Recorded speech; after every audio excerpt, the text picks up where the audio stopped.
Hello. Hola. Hello. Arigato. Hola. Bonjour. And to you, languages. Guggenheim. Good morning, Lindsay. Good morning. How are you today? I am well. On this mid-November day, it is Remembrance Day in Canada, and we clearly have a hard stop. This is good for everyone. We have a hard stop at 11 a.m. It's now 10:15 for our moment of silence. Yes. To commemorate those who fought. And you can all imagine how hard it is for Lindsay and I to achieve a moment of silence. So let's really make this happen. Lest we forget. Lest we forget. How are you today, Lindsay? I'm good. I'm excited to talk to you today about our interesting topic we've never spoke about before. Right? And you got to admit, I've been trying hard to get this on in the roster, and you're like, we'll see. I know every couple of months you're like, what about you? I'm like, nope. What about you? No, nope. I want to talk. Nope. I want to talk about what me. About you? Nope. Purpose I washing. want to talk about terms nobody knows about except for marketers. I'm going to talk about terms nobody cares about. The fun thing is, we're both standing today. Big news. Guess what's arriving today? Effie desk? The Effie desk is arriving. Not mine. Not mine, but Simone's. I want to put together Simone's when it arrives today, and then I'll decide.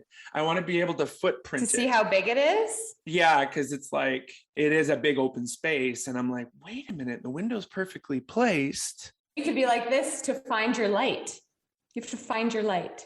Right. I should turn that on. Hang on. Find your light. No, you find where the light is. You don't bring the light to you. Why isn't it working? Come back. There it is. That's better. Do you like the little circle in my eyes? I know, but now I can see the circle in your eyeball. Everyone knows you're trying to be an Instagram influencer now. Instagram influencer, isn't that what I want people to know? What do you think? Is it too much? Too much? Is it too much? All right. Today, we're going to talk about travel and the marketing of said travel. Because we are marketeers. Aren't we? Yes.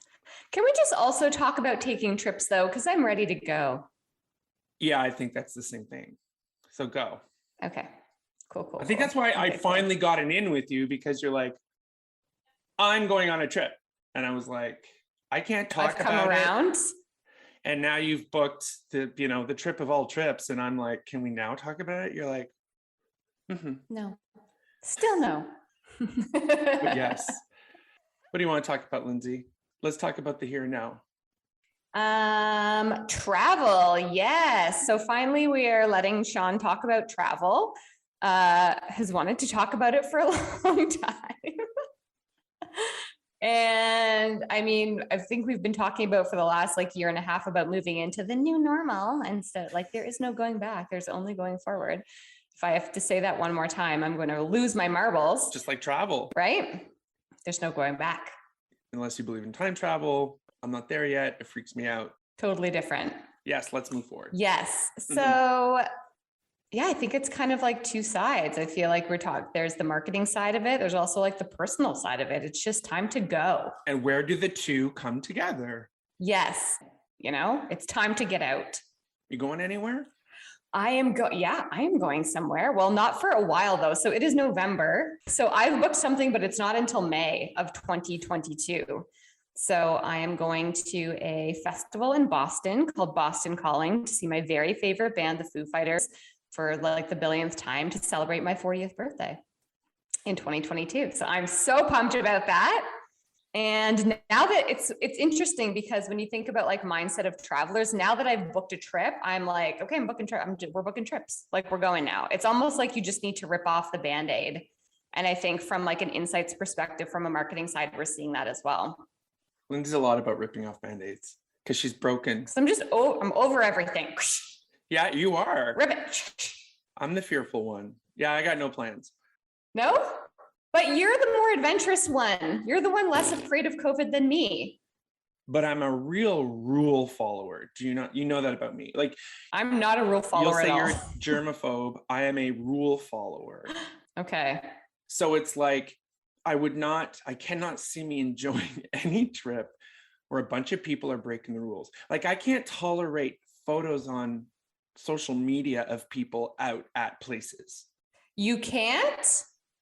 It doesn't do good things for me.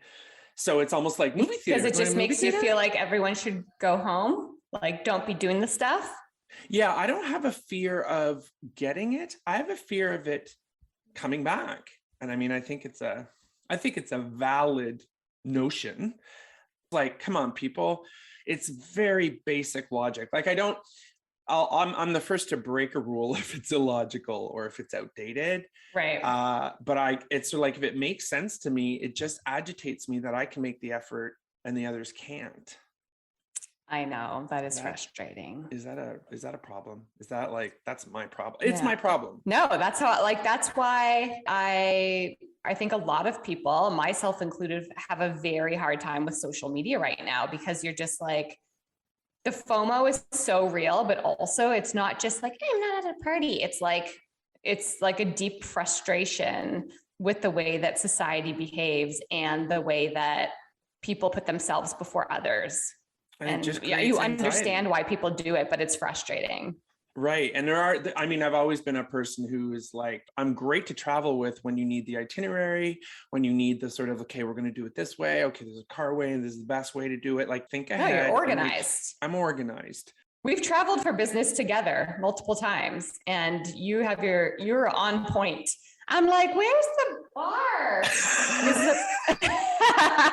And you're like, the car is arriving in 10 minutes and our meeting is at 3:30. And I'm like, but we could have a spritzer. Like, that's afternoon wine, right?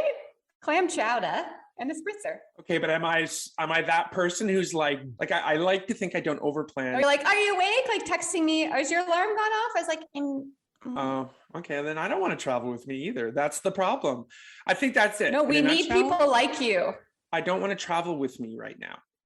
I'll only get anxious. Okay. And so anyways, yeah, it's about anxiety for me. I think that's really interesting. So when I was thinking about travel, and I just kind of, this playbook popped into my inbox, which I think was probably strategically placed due to my search history.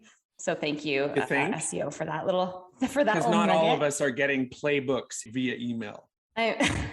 So this playbook is called Travel and Hospitality Marketers Playbook: Insights to Ignite Travel in a New Normal. This is by a company called Resonate. One of the things that we were just talking about, that as I was reading through the, layers and layers of insights, which I'm not going to share all of this stuff from this playbook with you, but you can go check it out, was the importance of FOMO for the travel industry. And I was like, isn't it so true? So they say, explain. 15% of all Americans say they'll start traveling when they see others travel. So it's about like someone ripping off the bandaid first and like getting out there and booking a trip and posting it on Instagram. And then you're like, is it okay to go? Wow. Like, what a justification for a media spend on social.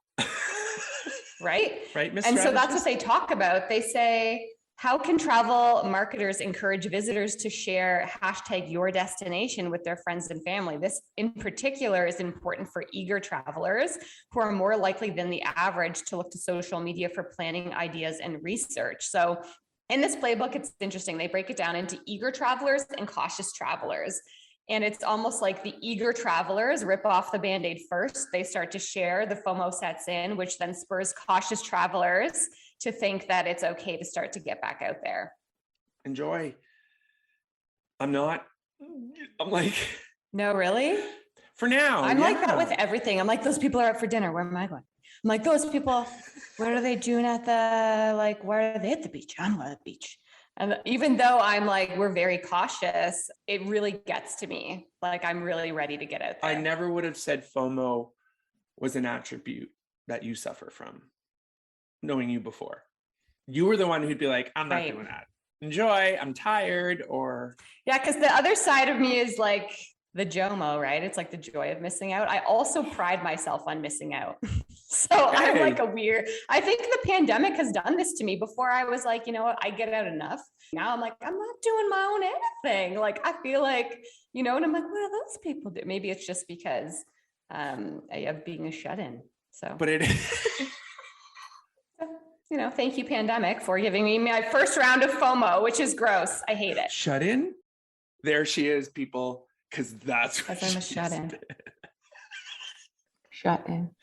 So the other thing that they say in this playbook about these eager versus cautious travelers is that the eager travelers are looking for luxurious experiences, right? So it's not like they're just getting out to this like mundane baloney of like going to a TGI Fridays or whatever. Like they're looking for these like high-end premium experiences and it's those experiences that they're sharing that's giving you the major FOMO. So like the music festival that I booked, I didn't book like a general admission stick. I booked like VIP, like I'm not going to be like floating in a crowd. I'm going to be like up where the wine. You'll be doing the touchless car wash version of that. I'm like, where's my little VIP nest to which I can like wear my Foo Fighters t-shirt and like be alone? How does this bubble roll me to the venue? Yeah. Right. So that's the other thing. Like it's not like people are looking for average stuff. It's like we've been in for a long time. People have saved money they haven't spent on travel. We've talked about this before, your little travel fund, and you haven't been going anywhere. So it's not like you're just going to book any random flight to Florida and stay in a like Holiday Inn. Like people are looking for these elevated experiences that will help them feel safe as well when they're getting back out there. And like it's worth the risk should there be one. The eager travelers are often and the ones able to book. It's not about not being able to afford it. It's about choosing to afford it. It's truly pent up and they have a budget because they have not used it. It's interesting. So when you say something like 15% are experiencing FOMO, if I have it correct. 15% say they'll start traveling once they see others travel.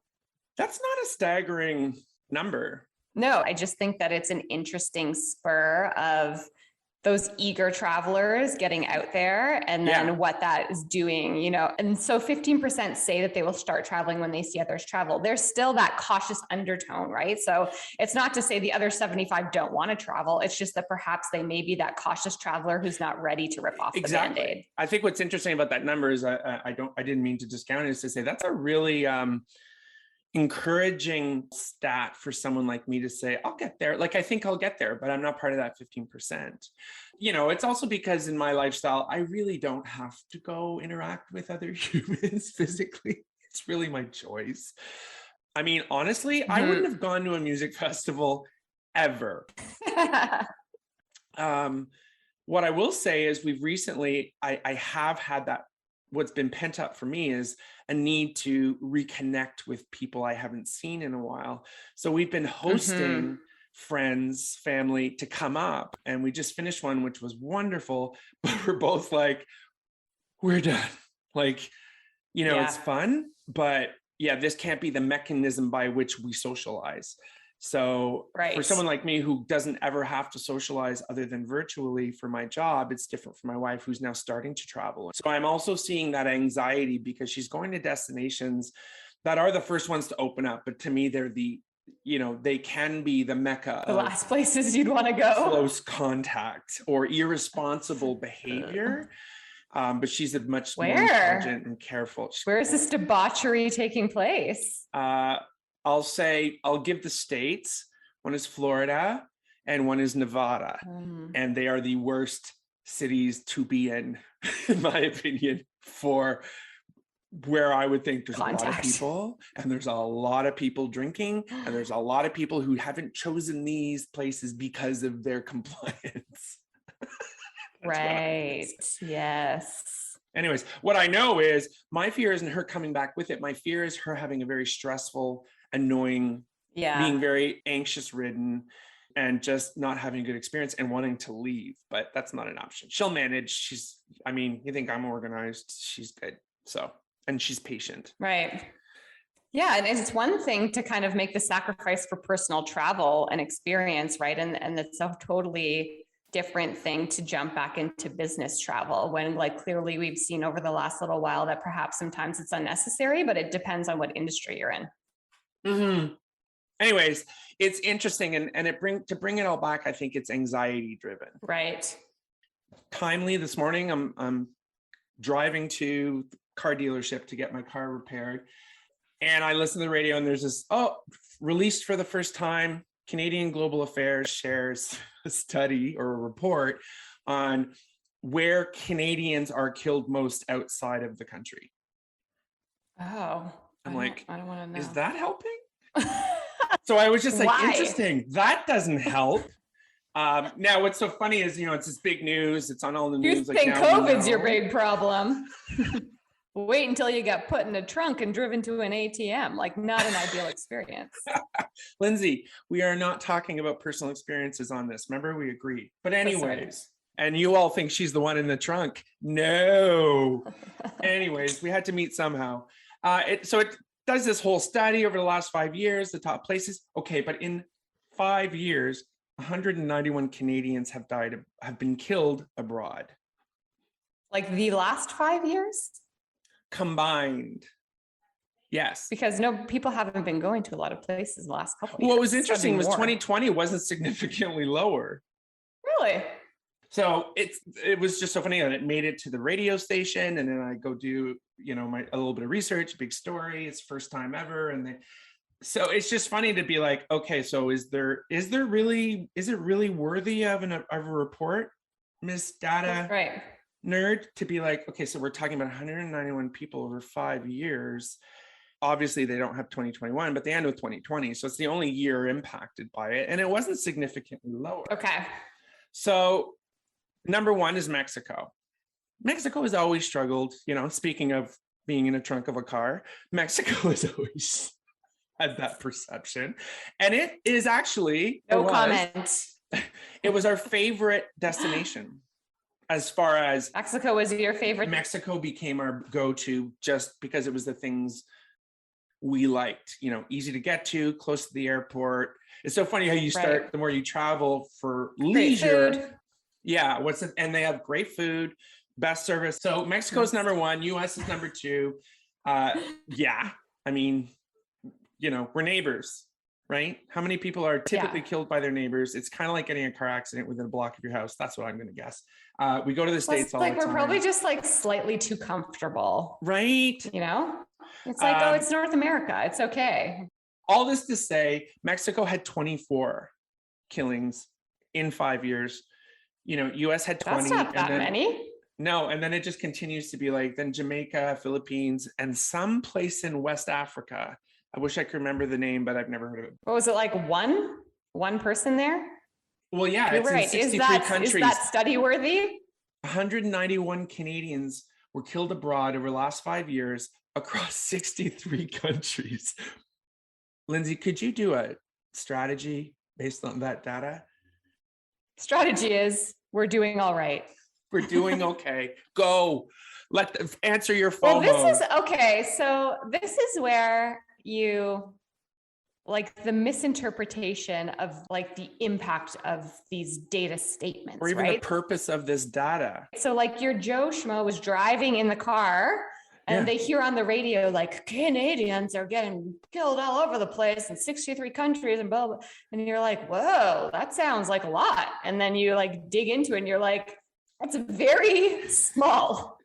Clearly someone got a budget. I want to track. Okay, Lindsay, go track the murders that have happened over 5 years. Here's $1 million. You're like, thank you. I mean, it sounds like a sleepy job. No offense. Like it's a bit of a sleepy job. So exactly. And I just thought we like this word serendipitous because we knew we were going to talk about travel. And my whole thing is, what's the intent? Like these things don't happen by accident, right? They get put out by Canada Newswire, the, local media pick up all that stuff.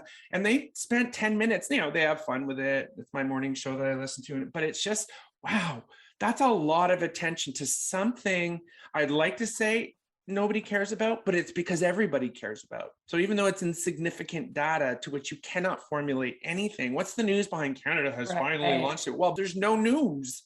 Yeah. The observation I have, I'm looking at my notes now, is it's the sentiment around travel, I think, has really shifted. Mm-hmm.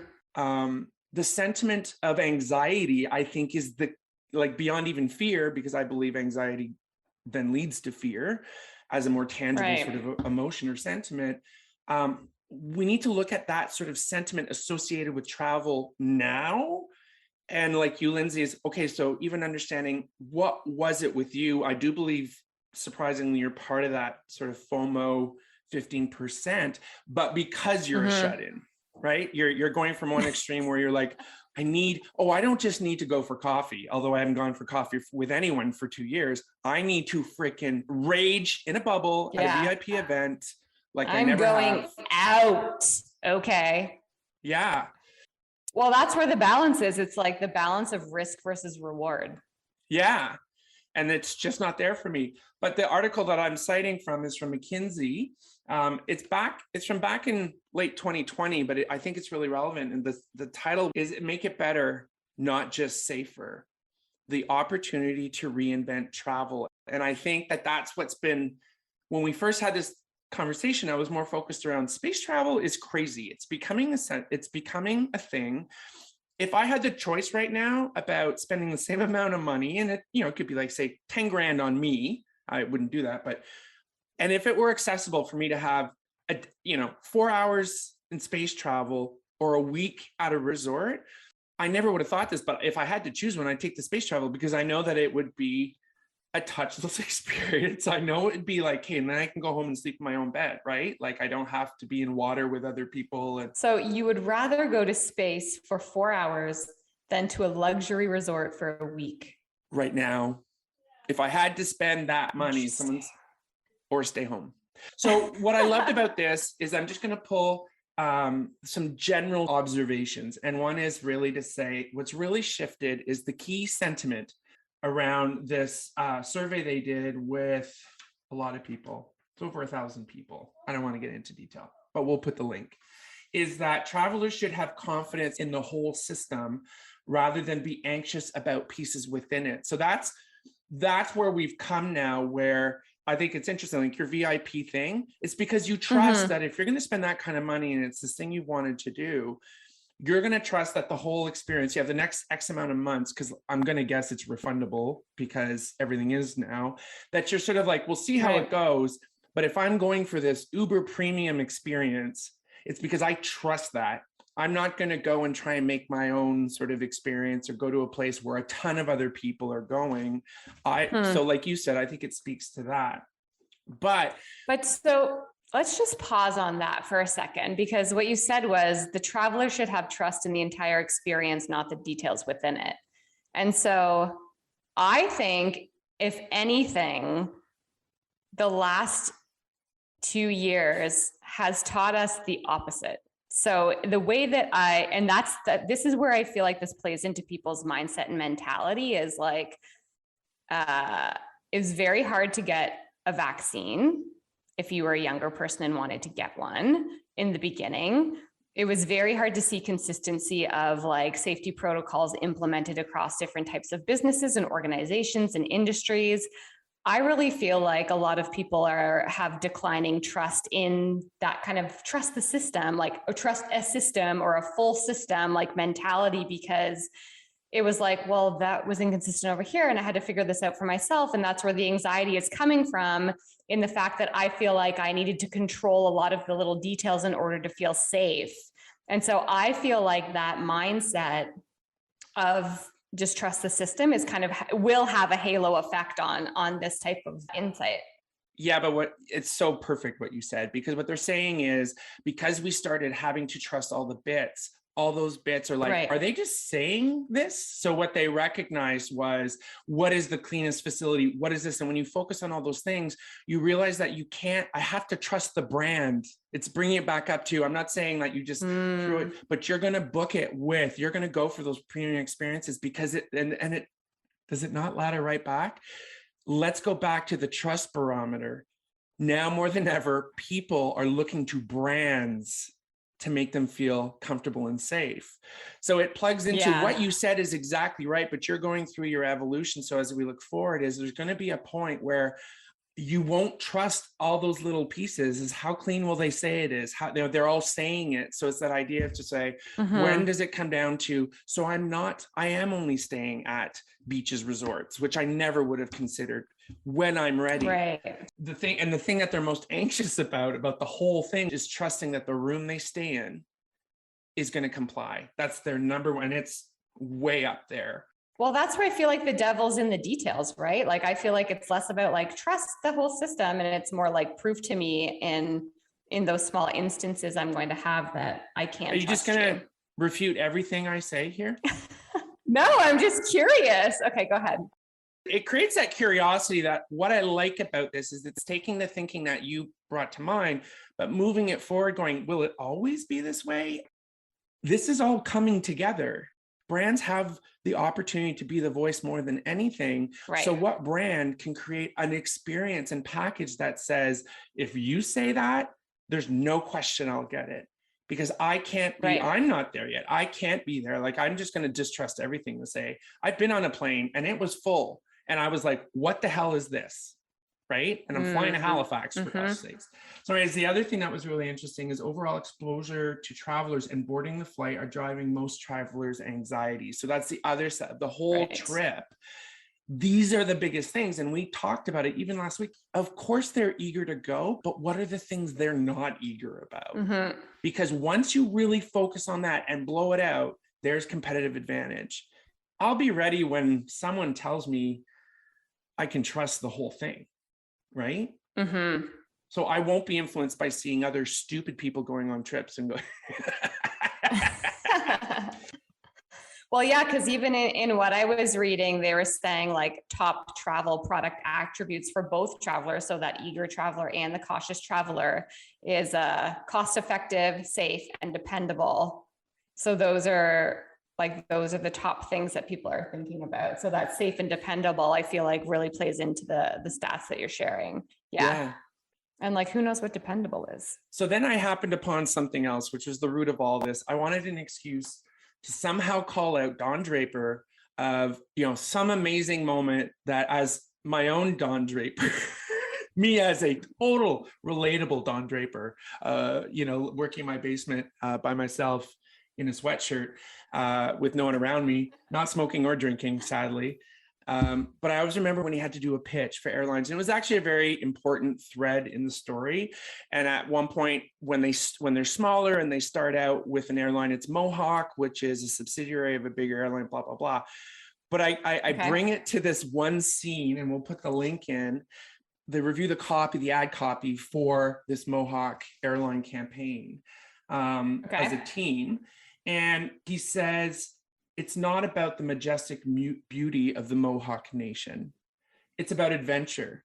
It could be a pirate. It could be a knight in shining armor. It could be a conquistador getting off a boat.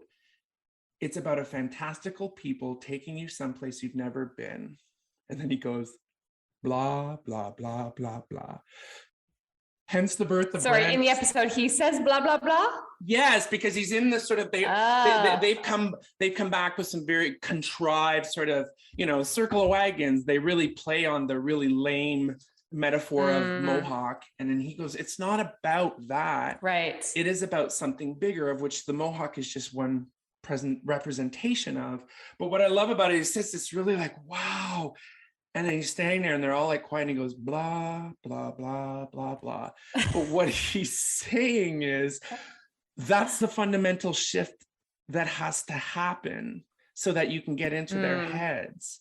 And I'll end with a really cool article, which I will share. It's from an Arizona newspaper, but it's the idea. Have you ever heard of the 5 eras of marketing? 5 eras? Yeah. No. Okay. So the 5 are this, and I'm like, what? It's based on the person I think who coined the best is Philip Kotler. He's written a lot of books and has been cited a lot, but it's attributed to him. Number one, the production era of marketing. All about you mass produce something. How do you distribute it? That's the first era. Okay. Once things were mass produced, how do you make sure you distribute them properly so that they can be bought? The next is the product area, which is about more about the product and utilizing through marketing the attributes of that product to attract consumers. Function. Yeah. Okay. The next one was the selling era, which is just about aggressive promotion. Discounting. Yeah. And advertising. Like everything builds on top and they haven't ended and moved to the next. Then they talk about the marketing era, which I'm saying was the fundamental shift for people like you and me, and where brands were born as an entity aside from the product, and they truly saw the value that they could create. I'm just going to read about that one, where they say the marketing era, which is said to start in the 50s, saw a fundamental shift. Instead of just trying to persuade consumers to buy the products they were making, companies focused on making products that customers wanted to buy. Okay, interesting. Right? So that to me was like, I've always said the 50s was really the birth of branding. So it's like, it's when brands became a thing. It's when the title of a brand marketer became a thing. It's when we started going, but what do they want? Right. Forget the product right now. Step away. What do they want? And that's the beauty of a brand versus a product. Right. And then from there, that was the fourth one. And the latest is the holistic era, which essentially is everything matters. Is that now? Yeah. And he says that it's the point where it isn't just about maximizing a company's financial return. It also takes into account whether the company is acting in society's broader interest. Got it. I think there's a word for that. Are we going to put that word in this episode as well? No, we'll let people decide. It's cool because it's the things that are shifting are the awareness of mindset, right? So the way that we think about people traveling pre-COVID, post-COVID, new normal, it's the transition of mindset. It's like the way that we think about marketing eras, whether it's from product function through to brand presence, through to emotional and impact on society. It all shifts with the way that consumers' mindset shift. And I think that couples so well with your fascination with psychology, because once you address the understanding of the psychological behaviors, the wants, the needs, the shifting behaviors, then your brand then knows whether it has a place in that place. Yes. That's all I got. What do you think? Love it. Interesting. Thank you. I look forward to getting a running commentary on whether you're still going on this crazy trip. Oh, I'm going. Yeah, you're going? I am going. In a spacesuit, you're going if you have to. Hazmat. Okay.